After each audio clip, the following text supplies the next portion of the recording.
power and politics, and in studio with me is Wakili wa Piki Piki Point 8, Wakili Willis Otieno, who's equally the second boss of Safina Party. Thank you so much for creating time, Wakili.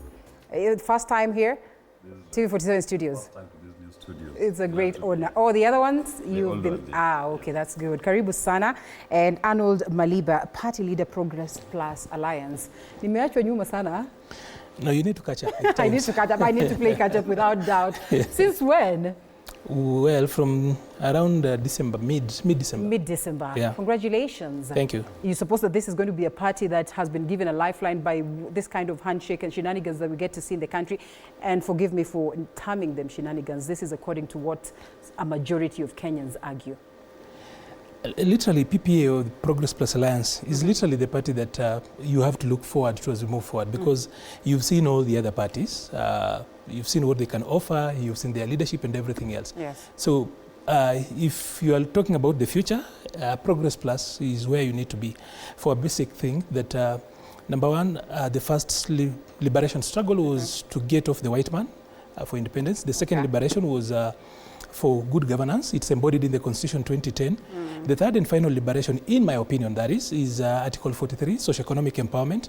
There's too much talk and too much English. What we just need is to progress. We need to make progress. We've been around this mountain for so long. Yes. So we chose progress because we now have got a very foundational constitution.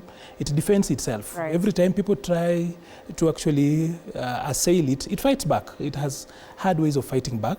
We are in a free country. We've got a good and robust governance framework. What is actually needed now is actually a progressive mindset, a progressive agenda, and progressivism is actually an ideology. That is what we are working on. How progressive in this era where coalitions are the in thing, in this era where, you know, people will look at you and say, okay, it's just how much, and you know, you find independent candidates who will probably opt not to join a new party and say, let them go it independent. The political party idea is actually a tried and tested one, and it's the best way at political organization for purposes of capturing power and administering state.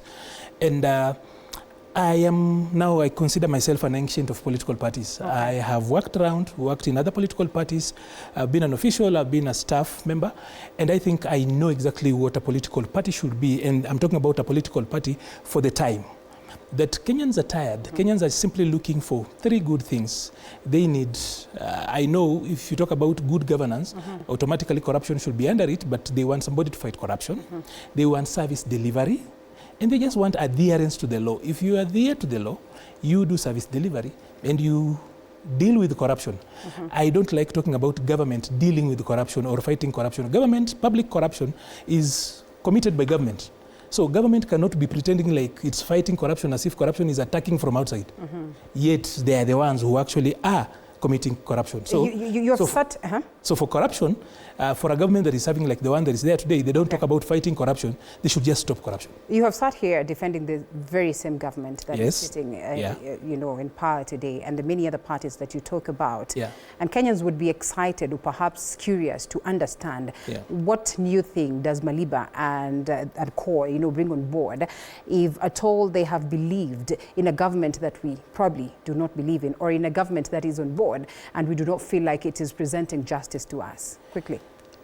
One, I have had an opportunity to serve, for example, until last year, I worked for UDA, the party, and it's a very eye-opening experience that I had. That I can't take it. I'm not the type that will come here and trash talk where I have been. But I had an opportunity to learn how to run a political party, and I'm talking about a ruling party. I also had an opportunity to see the mistakes, for example, that they make. And I will tell you one thing, I do not regret having supported the UDA for at least 2-3 years for two reasons. That number one, UDA and Kenya Kwanza generally did a very good diagnostics on Kenya's problem. That they got right. But now it's at the implementation stage that they are having a problem. But they did. Why this problem? They strategically placed you there so that you can help them not to have challenges at the implementation. I was actually for communication. I was supposed to communicate. I'm not an implementer. The people who are implementing are the people in the executive. Communication is key. They say